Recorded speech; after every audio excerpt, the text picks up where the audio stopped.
ప్రకటించేస్తారు stage మీద, ఇంకా అంతలేదు ఇంతలేదు అనుకున్నారు. మళ్ళీ ఆయన్నే ఎన్నుకున్నారు బాబు గారిని అధ్యక్షుడిగా, అంతా అయిపోయింది. ఇప్పుడు అంటే అలాంటి సందర్భం కూడా ఏమీ లేదు ఇప్పుడు. ప్లస్ మొన్న కొంతమంది మంత్రులను సింగపూర్ పంపించడం, ఏదో వాళ్ళకి ట్రైనింగ్ అని అది అని చెప్పడం.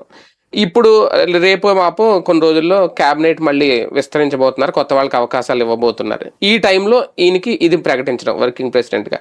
అంటే 29కి రూట్ మ్యాప్ క్లియర్ చేసుకుంటున్నారా, లేదు లోకేష్ సీఎం పదవి కోసం ఇవన్నీ రెడీ చేసి రూట్ మ్యాప్ క్లియర్ చేసుకుంటున్నారా? ఆ సందర్భంలో ఈ ప్రకటన వచ్చిందా? ఈ వర్కింగ్ ప్రెసిడెంట్ వచ్చాక నాకు డౌట్ వచ్చింది, సీఎం పదవి ఆపుతున్నారా అని.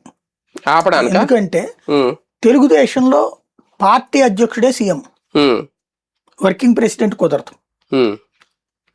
ఒకవేళ లోకేష్ సీఎం చేయాలనుకున్నప్పుడు చంద్రబాబు గారిని గౌరవ అధ్యక్షుడిగా పెట్టాలి, అధ్యక్షుడిగా ఇతన్ని అనౌన్స్ చేయాలి.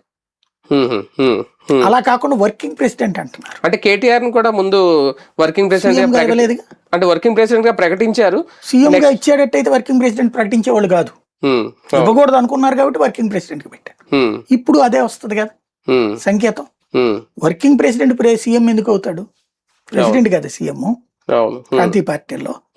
ఇంకోటి చంద్రబాబు గారు నెక్స్ట్ స్టెప్ అదే అని, నేను ముందు వర్కింగ్ ప్రెసిడెంట్ ఇచ్చి తర్వాత ప్రెసిడెంట్ చేసి అప్పుడు సీఎం చేస్తారు. అప్పుడు ఎప్పటికీ ఇంకోటి మంత్రివర్గ విస్తరణ అనేటటువంటి చేసేటట్టయితే ఇంకా సీఎం గా ఈయన ఎందుకు? అంటే పార్టీ ప్రెసిడెంట్ గా ఒకళ్ళు ఉండి తండ్రి ఉండి కొడుకు సీఎం అవ్వకూడదా?